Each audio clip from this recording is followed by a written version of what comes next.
Hey guys, well, it took me a little longer than I wanted it to, but you know, sometimes life happens and you got to get things done and it delays you a little bit. But today, I'm going to get started on this engine, okay? We talked about this 400 engine that I have that I want to put in my Coronet back there, take the 446 pack out. And I got to do a little tear down on this thing because it's been sitting for a while and I need to look inside of it to make sure everything's good inside. I don't want to really take a bunch of parts off it. I don't really want to pull the pan off, but I'm kind of waffling whether I should or I shouldn't. I don't know. But I'm going to take the top end apart today, and we're going to look at it, and then I'll decide whether or not I want to pull the pan off. But let's get started on that. So as I told you guys before, we've got the old Coronet over there, 67 Coronet. It's got the 446 pack engine in it. And then I got my mystery Mopar here that's covered up. And yeah, that's what the 446 pack's going in. So if you're good with cars, you might know what that is. But enough of that. I'm not going to show you too much of that right now. You have to keep watching if you want to know. Okay, or if you already know, you can keep watching too. So let me move you guys over here. And I'll put you in here where you can see a good view of the engine because you don't need to see my mug, as I always say. So now let's back it out just a little bit, I guess. Where am I at with my, okay. All right, so we're gonna set it about right in there. Okay, so we're gonna set there and then I'm gonna start taking this thing apart and we'll look at it. I'll get you guys up closer here when we get to that point. And I need a little table.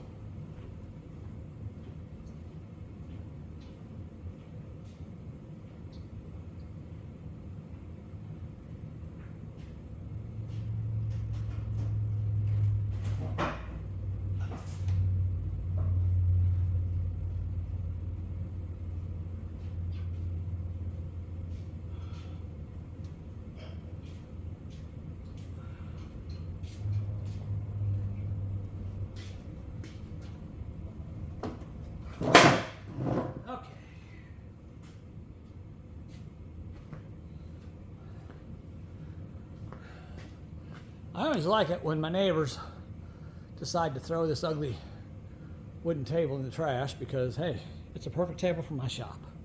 So I can set my crap on it. All right, let's get started on taking this motor apart and see what we got.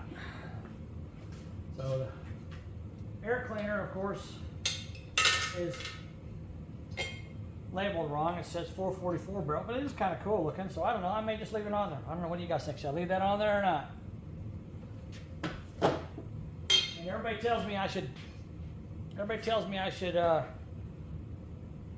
put this in the car and it's a 400. I should badge it as a 383, but why not badge it as a 440? I mean, what difference does it make? It's a 400, it's not a 383, so if I badge it as a 440, it's still not a 440 either, but I don't know what I'm gonna do. I may just badge it as a 400, but whatever. Anyhow, we already have the valve covers loose. Oh, and by the way, I forgot to tell you guys, that RV transmission, I'm sure that RV's got some big giant rear end in it, and it's low geared because it's an RV. So that means that this speedo gear is probably geared, set up for a low geared transmission, or low geared rear axle, sorry. And the rear end in that Coronet over there is, I don't know what gear ratio it is. I'm going to try to figure it out with you guys, but the gear ratio on that thing's really low. 60 mile an hour, I'm wrapping 3,000 RPM, so I'm guessing it's probably around 450 or something like that. But I'm hoping that this gear here has got a lot more teeth than the gear that's in there, and it'll give me a more accurate reading on my speedometer, because when I'm going 50 miles an hour, it says I'm doing like 70 or something, 70 or 75, so it's way off. So I'm hoping this will help. So I pulled this out of that transmission. I'm hoping it'll work in that transmission. So we'll see when we get to that point. But that's going to be down the road. All right, so we got the valve covers off. And one good thing about Mopars is you do not have to pull the distributor out to get the intake manifold off. So that's kind of nice. So this carburetor, is it a thermoquad, right? It's from the mystery car that I showed you, and it's kind of crusty. This thing had a real nice carburetor on it, but when I tried to move that car, it didn't want to run with this carburetor. It was just dumping fuel in the engine. So I took this carburetor off, took the top off it, make sure it was rebuilt, and it was all rebuilt inside. So I put it on that car to move it in here. But this is the carburetor off of that car. So I'm probably going to rebuild this and put it back on that car when I'm ready to do it. All right. Okay, now we got to take the intake manifold off. There's our cam card I showed you guys already. I talked to you guys about this once before, but I want to show you this stuff. So I don't know what all is in this, but this is called CFAS Lube It Up Extreme Moly ZDDP Zinc Bearing and Camshaft Lube. This is the same stuff that I used when I built that 350 that I put in that 48 Chevy truck, and you guys watched me do that. This stuff is great stuff. I'm going to drown the parts on this valve train in this. The valve train is the most critical part of a startup. Okay, it's going to get damaged before anything else will because it's got the most pressure on it, because you got a flat tappet lifters riding on a flat tappet camshaft, and there's a lot of pressure there. So until they get broke in, you need really good lubrication to them. So this stuff here is really thick. It's like, I'll show it to you. It's like kind of like a glue, like a grease substance. See that? Focus. There you go. It's like a really thick grease, but it's got a lot of zinc in it. And I bought another can of it from the same guy. So again, if you would look that up on YouTube, I think it's around $15 or $20 for this little tube, but this little tin will do that entire motor and then some. So we're going to use that to put this motor together with, or to lubricate it up with, I should say. Okay, so now I got to take the intake off. There's a part of the linkage there. Probably goes to the carburetor. Okay.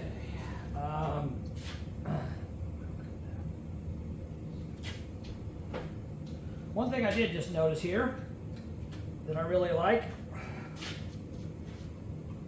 this intake manifold is the factory intake manifold, of course, from 1977, and it had an EGR valve on it.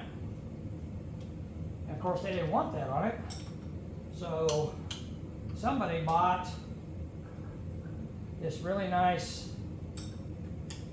EGR valve block-off kit.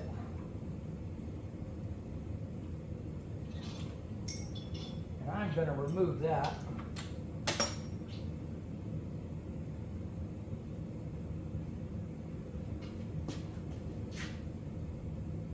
Because I don't know if I get the gasket off there or not. I hope I can. In one piece. I'm going to have to buy a gasket. I was going to make one of these, but this intake manifold's not going back on here, so I got something different to put on here. It isn't here yet. I've ordered it. When it comes, I'll show it to you guys. That gasket is not going to come off. Okay, so I'm going to have to order a gasket for this thing. No big deal. Or I can maybe just make one. I don't know. We'll see. But anyhow, I need that and the 2 bolts that go with it, because it's going to get used on a different intake manifold that I'm going to put on this motor. Okay. These are 9/16.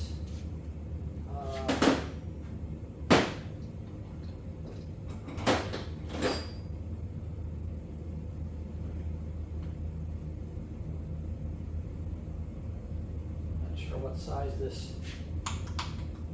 Look at that. Do I have a half-inch drive ratchet over here? No, I do not. Okay. All right. By the way,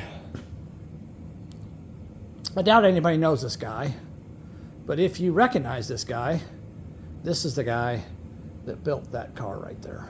So this, when he was a lot younger, he's not with us anymore, but this is when he was a lot younger. Obviously, that's one of those Instamatic Polaroid pictures. So if you know this old boy, that 67 Coronet drag car was his race car for a long time. Okay, anyhow, I gotta go grab a 1/2-inch drive ratchet. I'll be right back. Okay, I'm back. Got my little 1/2-inch drive ratchet here. I'm gonna take this. Oh, that's funny. I guess I should have turned it. It's not even tight. Okay, so anyhow, take that off. Got a couple carburetor nuts here. I need 4. I only have 2, so I'll have to find a couple more. And this thing's got 2 gaskets stacked together for some reason. I don't know why, but it does. I don't need 2 gaskets, I don't think, but anyhow, we got them. I went and got a 1/2-inch ratchet for nothing. That was funny. Okay. And, oh, this. I think that's a 7/16. My choke mechanism, I'm definitely going to need that on my other intake. So we'll take that off. That's brand new. That's cool. So we'll use that. Okay, now we can take this intake manifold off.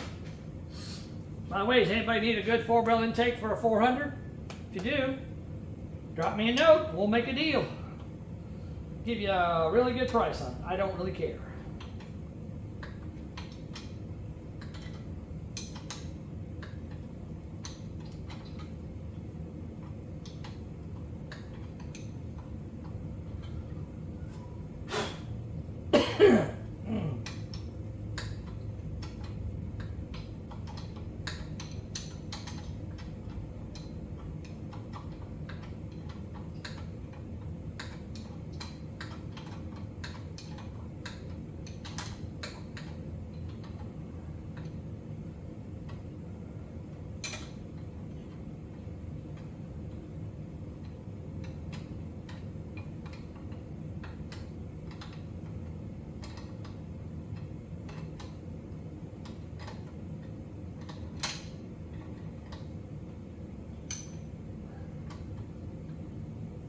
It's going to take me a while to take these bolts out, so I'm not going to make you guys watch me take them all out. I guess I should get a ratchet to go a lot faster. That one there is really stiff for some reason. I don't know if you need to seal the intake manifold bolts on a Mopar engine or not. I know you need to on Chevrolets because they'll pump oil up through the bolts if you don't. I'll know that when I get this thing apart.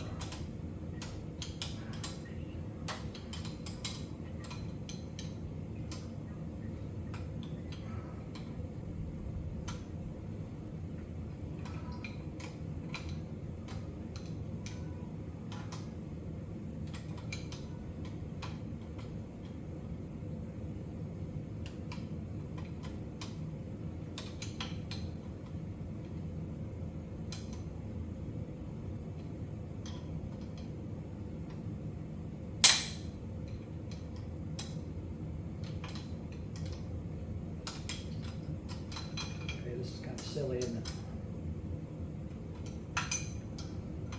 Let me get this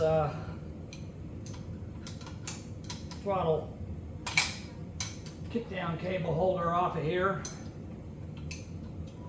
and we'll move along a little quicker.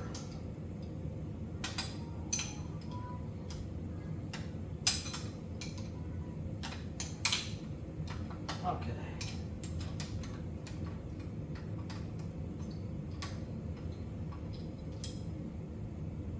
I know you guys enjoy watching me, but I don't think you want to watch me take out another 6 bolts. So let me pause it, and I'll pull these bolts out, and then I'll come back, all right? I'll be right back.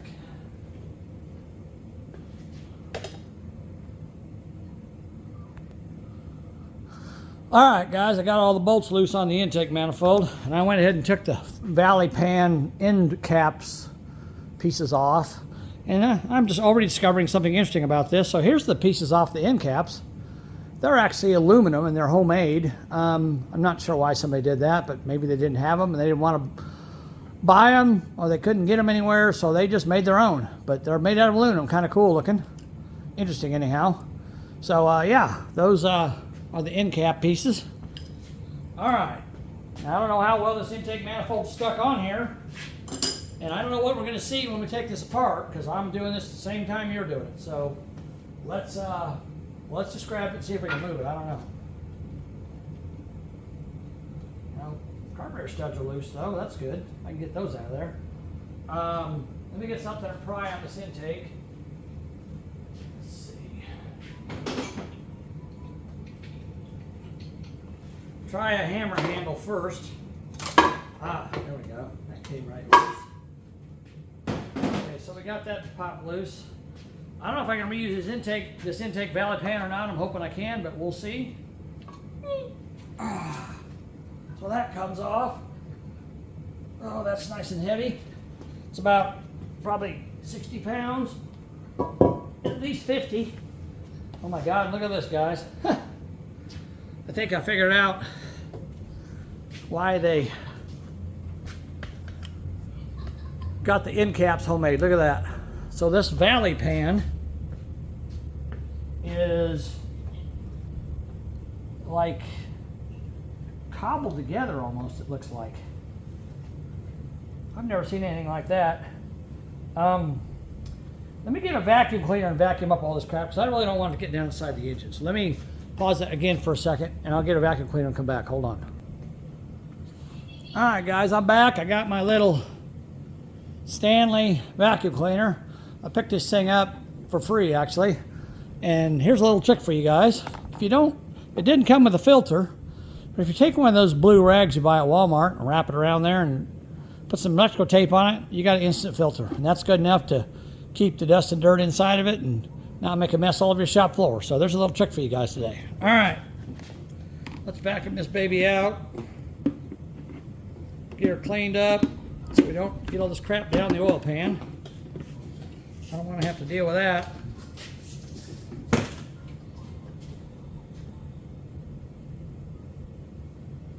Hi, beauty.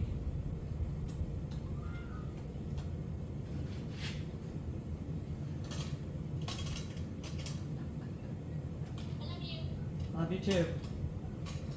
Sorry, I was talking to my wife, guys. All right, let's vacuum this out. I love you guys too. You're awesome. All right, let's go.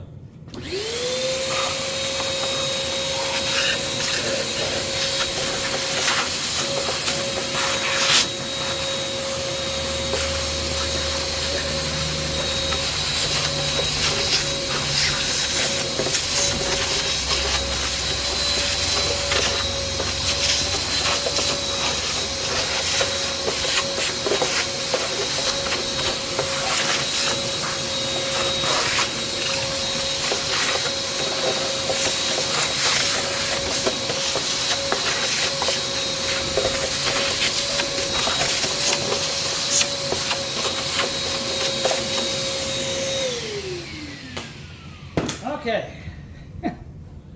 I gotta take my camera off the stand here because I gotta show you guys this a little closer. This is really kind of unbelievable. Somebody did not want to pay the money for a valley pan, so they apparently decided to take the old one, which is this, and then just patch metal into it. Look at that. There's a gap there, and then they use like this corrugated iron stuff along the edges, and they just used a bunch of sheet metal screws to put it together with. I'm not impressed with that. That's a bunch of garbage. That's going to go in the trash. I'm never going to use that thing. I'll get a valley pan gasket if I can find one. So anyhow, or new valley pan. Anyhow, we're not going to use that on this motor. And as a matter of fact, I have a valley pan that I took out of another vehicle that's, I think, still usable if I clean it up. So we're going to take that out and let's see what's underneath of it. Wow, this is kind of unbelievable, to tell you the truth. I guess the good thing about it is these gaskets are in place and they haven't been even torqued down yet, so they're still usable. I don't even have to remove them. I can get this valley pan out of here without damaging too much. I hope it's not attached to anything inside the motor.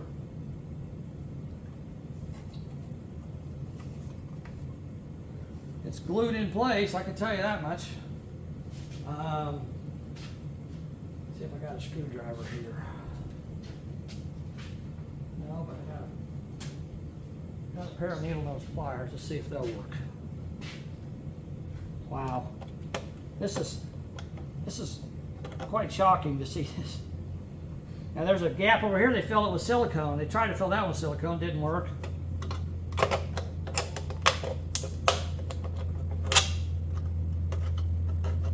See, I got a bunch of silicone I'm going to have to remove once I get this thing out of here. You never know what you'll see when you tear apart a motor someone else's quote unquote put together. That's why if you buy a used engine, or not a used engine, a quote unquote rebuild engine, you probably ought to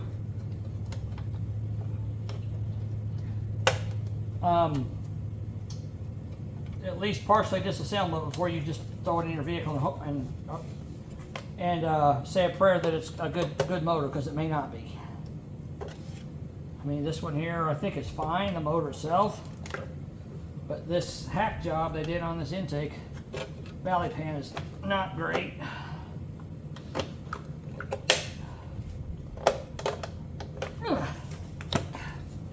Wow, I hope I don't cut my hand here. This thing's like not wanting to come out of here. Work on this side a little bit, maybe I can get it to come out. There's my intake gasket. I think I just tore it. Come on. There we go.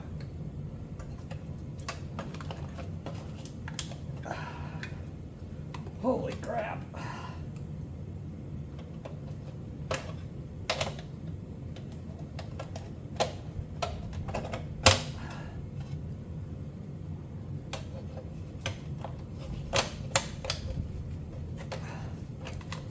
Almost got it to come loose on this side.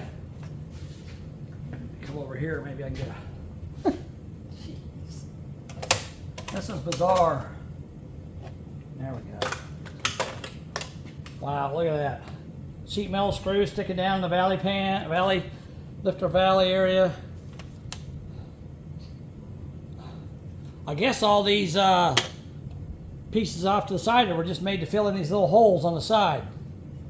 So they took the original valley pan, and because they didn't want to use two gaskets, they cut the portion of it off that goes on the intake manifold, and then they put these little pieces in there to fill in the spots in here where that would normally go.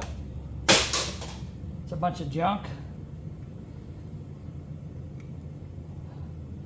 Now I got a bunch of crap to get out of here.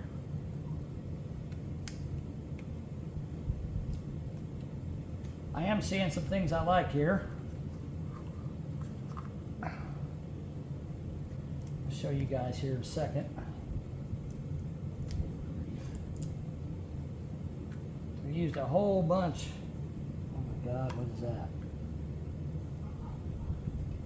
Wow, look at this. Look at this, guys. Well, that's part of the head gasket.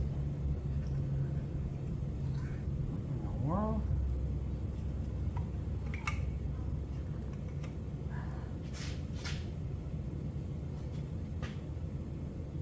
Oh, okay.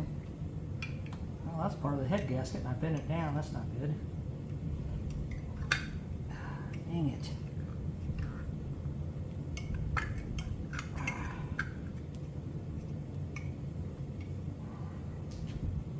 All right, so we got the intake off.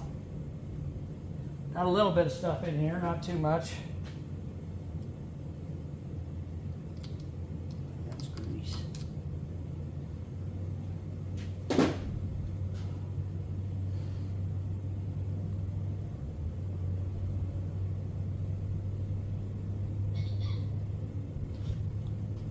Okay, well, here's one problem. Again, I'm glad I took this intake manifold off. Look at the distributor. It doesn't even have the rod that goes down into the oil pump. That's completely missing. So I got a distributor in there with no rod to the oil pump. So it's a good thing I didn't try to start this thing, because I would have had no oil pressure. That's bizarre. But anyhow, we can see by looking here that it looks really good on the inside. And the cam itself, I mean, it looks brand new to me. And this white stuff here, you might be concerned with that, but that's just grease. See, it's just lithium grease. They've definitely greased the crap out of this cam, which is good. But I would feel better. And here's a little, looks like they broke a chunk out of the head right there, and they just welded it back together. Not a big deal. Just to get the gasket service back, it looks like.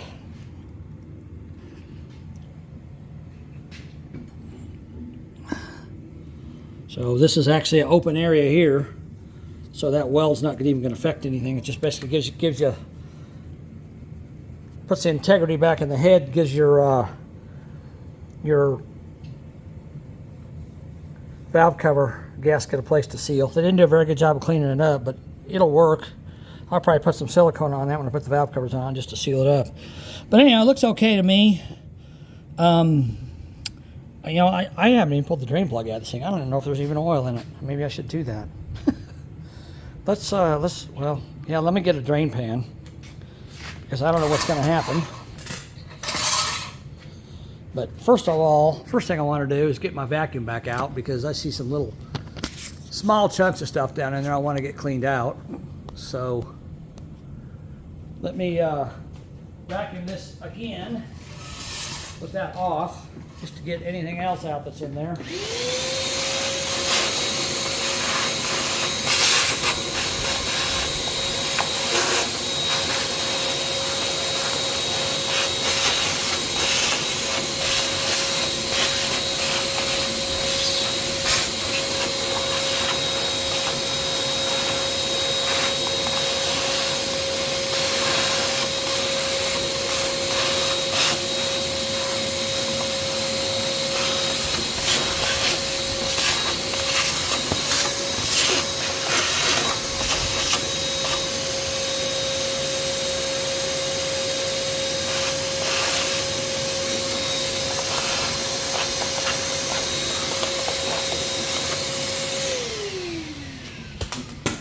Got it cleaned up pretty good, but again, I'm going to take these rock arm assemblies off of here and take the push rods out, pull the lifters out, clean everything up in there better.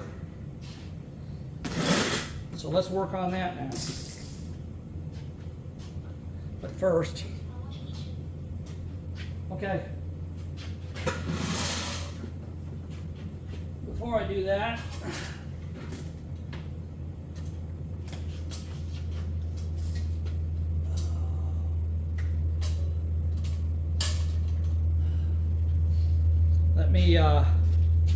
let's go ahead and pull this drain plug out. I don't think there's anything in the pan. I don't remember.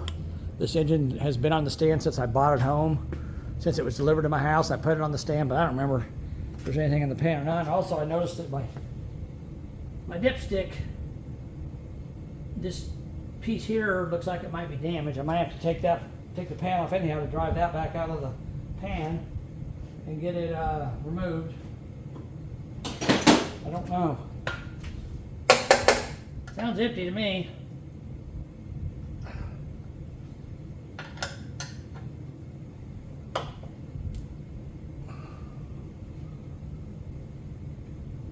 Oh.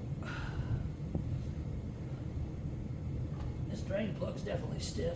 I don't think it's going to have anything in it. No, there's nothing in the pan, so the pan can come off if it needs to. Which, like I said,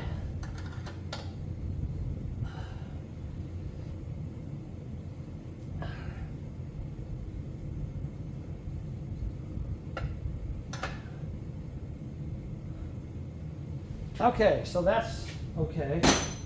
Now I'll take my camera off the stand here again, so I want to show you guys something. You guys help me out here, you Mopar guys. So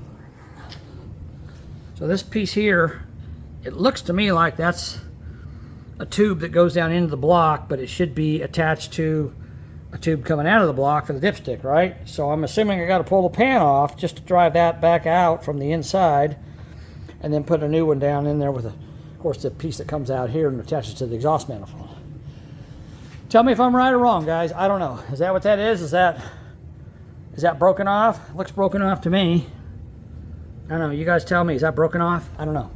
Another thing I didn't like when I took this apart, and you can't see it now because I vacuumed most of it out of here, but when they put, and I don't know why I didn't think about this, when they put these self-tapping sheet metal screws in, well, they aren't self-tapping, I guess, but when they put these sheet metal, oh no, that one's self-tapping. That one right there is self-tapping. Those two are self-tapping. That one's self-tapping. That one's self-tapping. All those along there are self-tapping. Yeah, there's self-tapping screws all over this thing. So guess what happens when you put a self-tapping screw in a piece of sheet metal? Yep. It taps a hole by drilling the metal. And I found little chunks of metal shavings along the lifters here, and I vacuumed most of them up. But another thing I'm going to do once I get this thing apart is I'm going to take a magnet and run it in here and try to pick up any metal that's left. I'm not really too worried about it because even if it goes down into the pan, it's going to get picked up by the screen. And actually, what I'm probably going to do with this motor, and what I do with most motors when I first start them up, I'm going to put a magnet on the bottom of the pan, and when I fill it up with oil, it'll flush that stuff down to the bottom. The magnet will hold it, and then the first time you change the oil out, you pull the magnet off before you pull the drain plug, and the stuff should come out with the oil. So that'll help that. But I don't really think there's a lot of metal in there. Fortunately, this engine has not been started or turned over.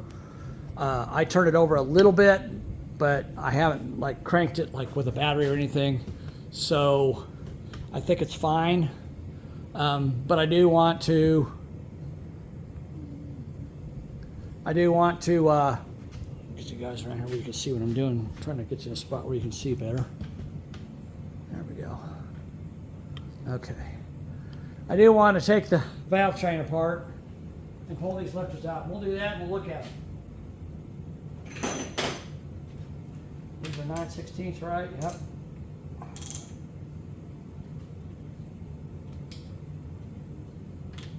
Something else here that's kind of strange I'm seeing here. I don't know if it's normal or not. You guys will have to tell me.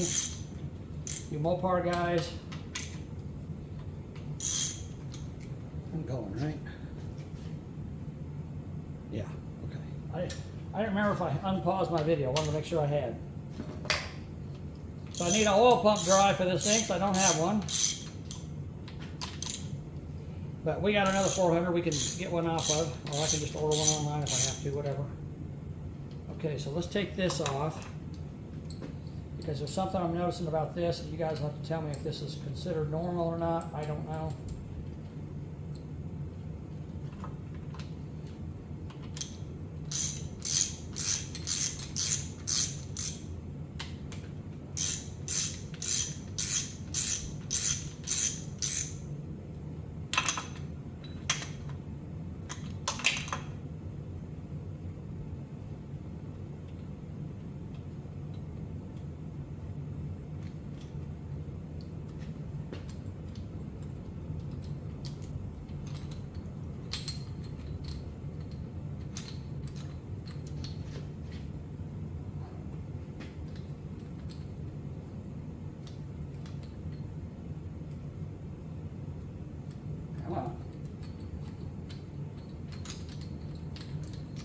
Okay.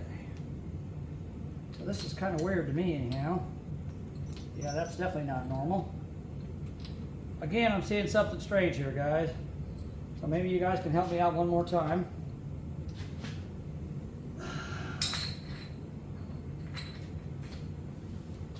All right, so I'll take the camera off mount one more time.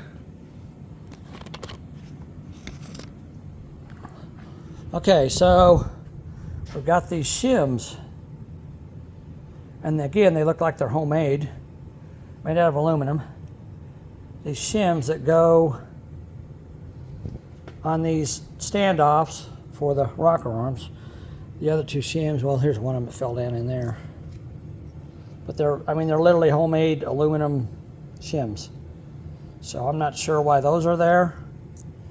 But if you guys know why you would put these on these standoffs, let me know.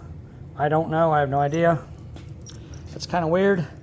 So again, I could use your help on that. But it's on that way, both sides. You can see I haven't taken this side apart yet. See them right in there. So you can see them. So somebody made some homemade shims and put it underneath there. Is that because it's got a high lift cam in it? Or it's got longer push rods? Or they want to, I don't know. Because if you're bringing the rocker arms up, and they're rotating, they're gonna push the valve down less. So are those there because it's got the 215 heads on it? Because these heads, I told you guys before, where are they at? You can't read that very well. Is it 215? Can't read that one very well because it's all obscured. 516 heads. I don't know if you can see that in there or not, but well, I'll just show you this one. It's kind of not a very good casting job, but it 516-3, and the date on this is kind of hard to see as well. They didn't do a very good job on this one.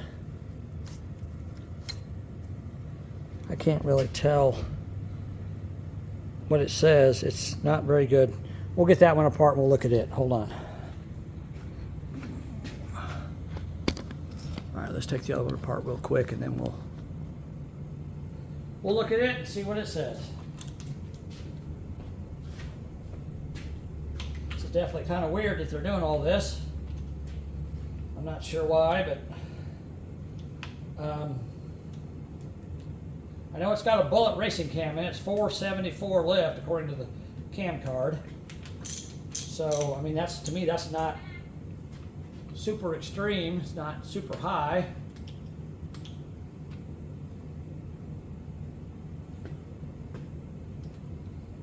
But these bolts here aren't even tight. So again, I'm glad I'm checking this because these aren't even tight. I'm getting more and more nervous about this motor. I hope everything on the bottom end's torqued the way it's supposed to be, because this stuff here is definitely not. I don't know why it isn't, but it's not. Okay, let's take this rocker arm assembly out of here and we'll look at this side.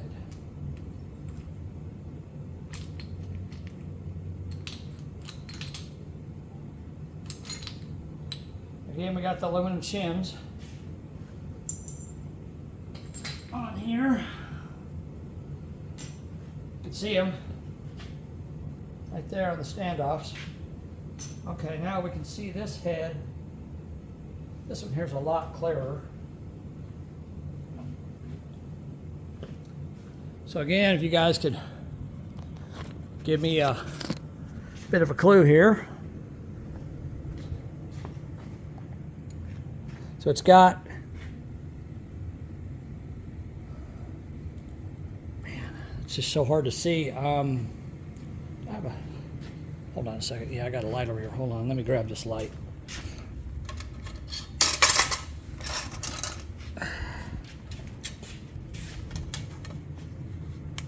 There we go. That's better. So that says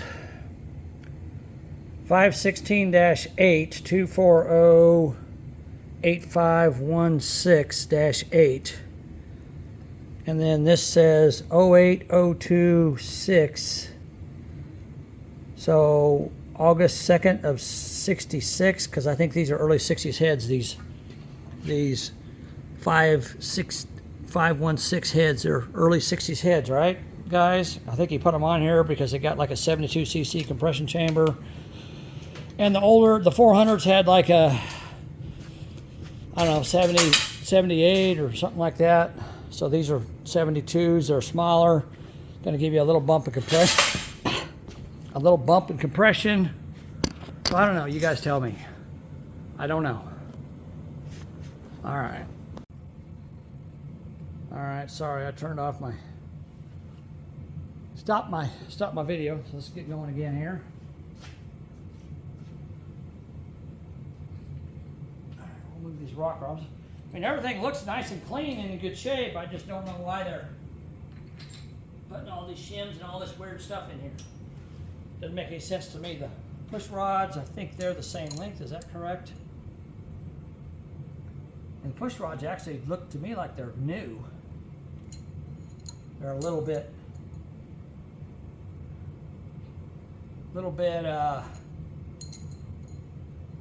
got a slight bit of rust on them from sitting for the last few years. I don't know how long, but I'll let you guys look at them.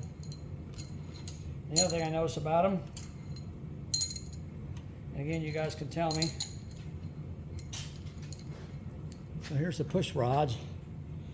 They've been heated on both ends. I don't know if that's a heat treatment, I guess. I don't know, but I'm going to take those and I'll use some what do you call it? Scotch-Brite pads, and I'll clean those up before I put them back in and make sure there's no rust on them. There's just a small bit of rust. There was one in here. I don't know if you can even see it now. Yeah, that one right there. See, it's got a rusty spot on it, but not terrible. They've just been sitting, that's why. So again, if someone tells you they got a fresh rebuild on a motor, well, it's true that it's freshly rebuilt. But the question is, when was it freshly rebuilt? Was it freshly rebuilt last year or last decade, last century? Who knows? But this is definitely all new stuff in here. I can tell that, but it's not spotless. These lifters, I'm going to pull one out and look at it.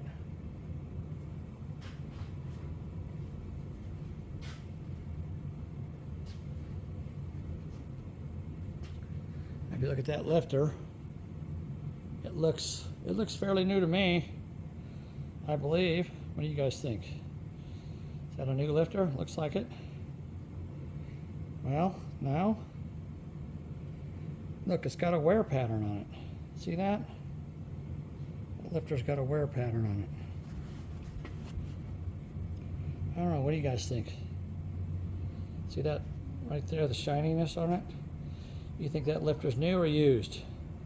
I don't know why in the world somebody would put used lifters on a cam, but anyhow, let's take them out and look at them. These are easy to get to, that's kind of nice.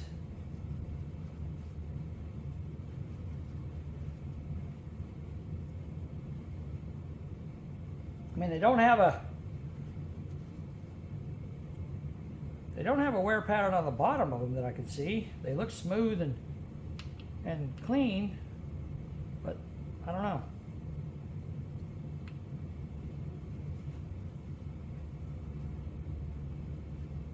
They all look pretty nice to me. Look to be in good shape. Maybe they are new. All right, so we're going to pull all these out and look at them.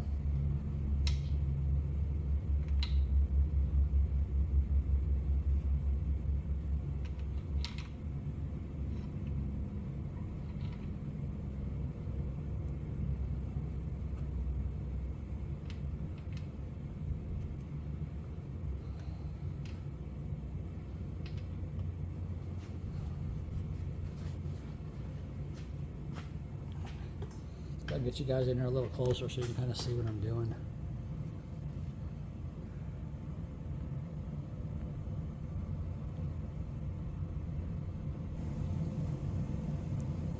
Okay, let me get a light too. All right.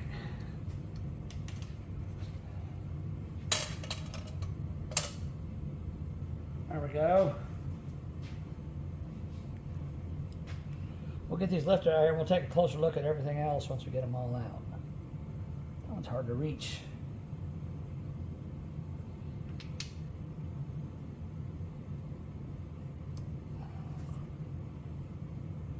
There we go.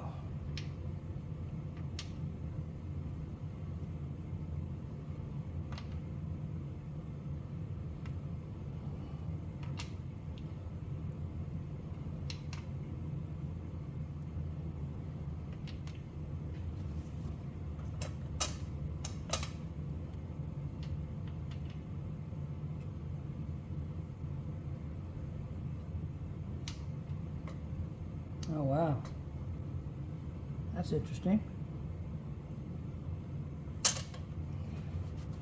Well, here's a little bit of good news. All right, so first, before I show you the good news, let me do this. Let me grab just a random lifter, just one. I don't, not grab a certain one. Clean it all off with this rag. And then we'll get the light on it. I got this 50-pound intake manifold in my way. Let's get it out of the way.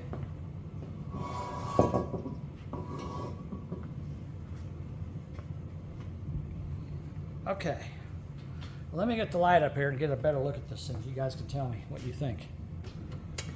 So there's the bottom of the lifter.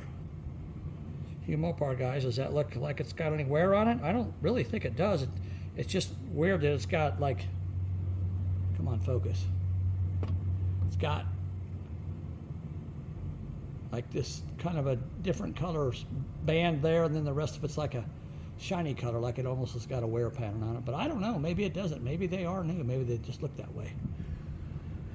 I don't know. What do you guys think? I mean, to me, they look new, but I don't know if they are or not. I'm thinking they probably are. I don't know why somebody would put a new cam in a motor.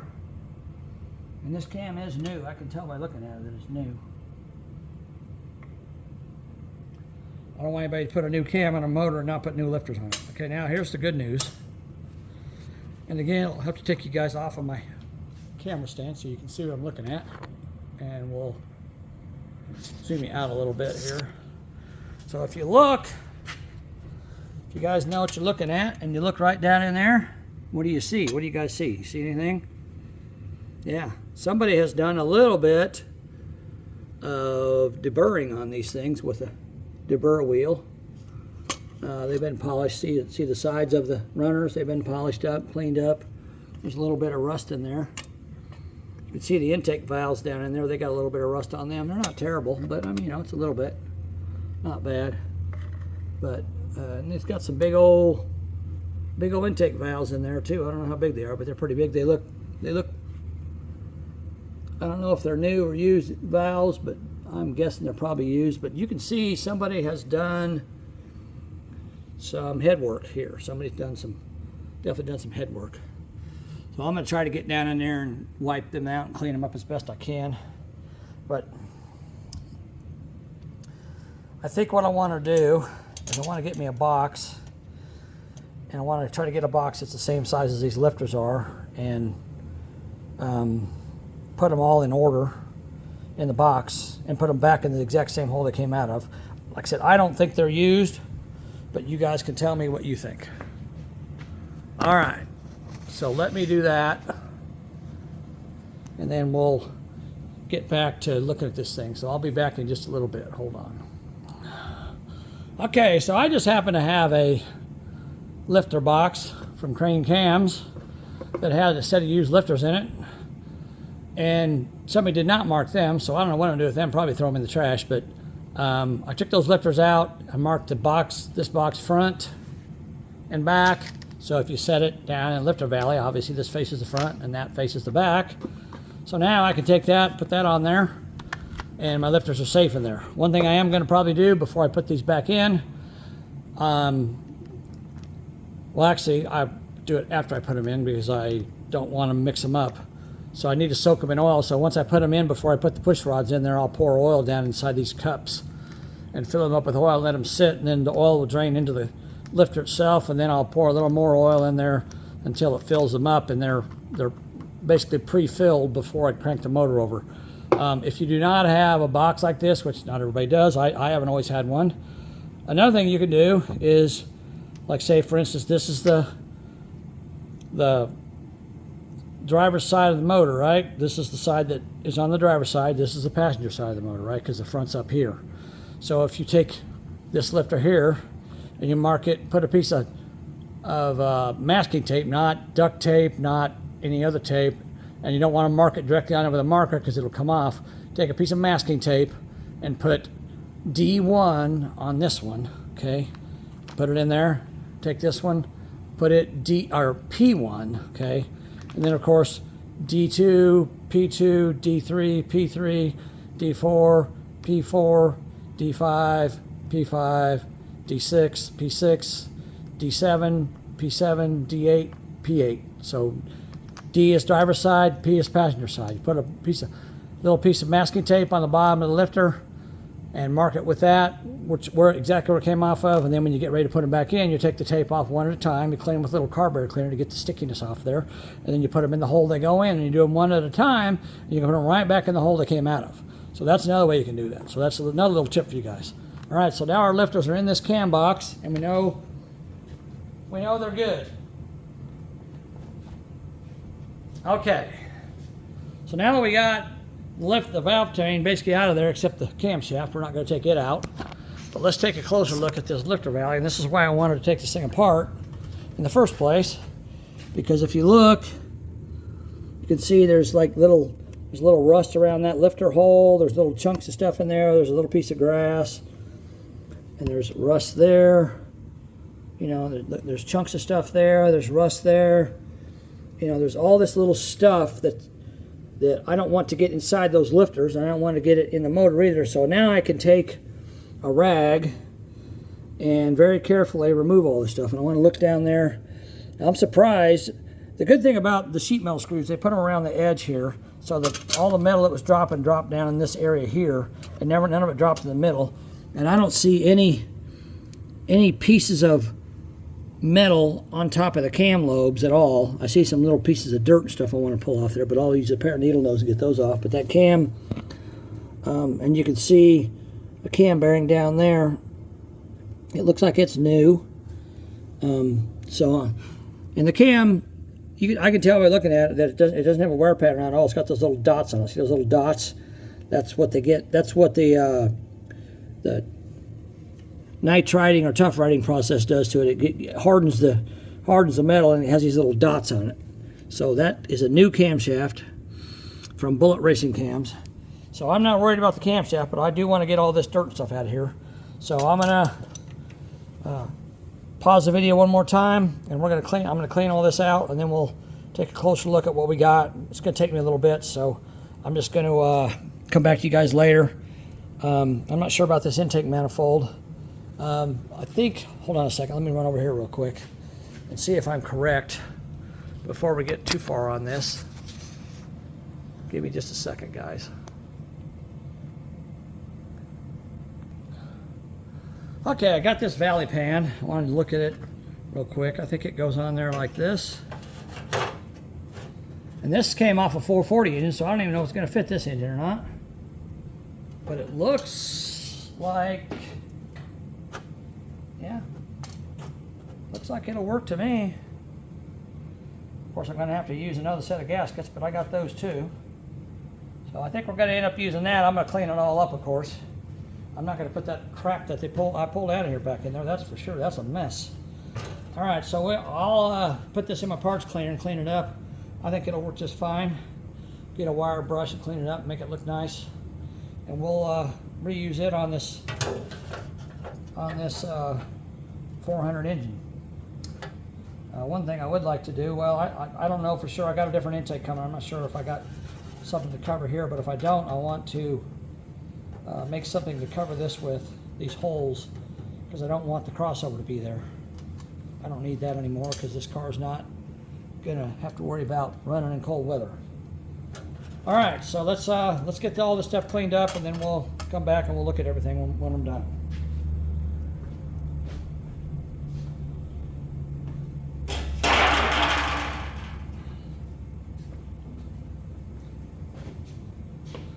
So I'll tell you what, I don't like to make my videos extremely long because people don't like watching long videos. So I'm just going to end this one here, and we'll start. I'll start a new video when I get it all cleaned up and everything. We'll look at starting to put it back together. So I appreciate you guys. Stay with me. I'm going to get on this thing and get it done, and we'll keep working on this little 400 and get her cleaned up and get her put in this Coronet after we pull the 446 pack motor out. All right, guys. Thanks for watching. Talk to you later. You Mopar guys, help me out here, man. I love all cars. Believe me, I do. I love all cars. I'm not biased towards any one car, except maybe a rice burner. But if it's American, I love it. I don't care. But yeah, I'm not super familiar on Mopar engines. So the stuff you saw here today, if you guys can give me a little bit of a clue, help me out, I'd really appreciate it. Help me out, get this thing done right, and get it put in this car so it runs good and lasts a long time for the next guy. All right, guys, thank you. Appreciate it. Thanks for watching. Bye.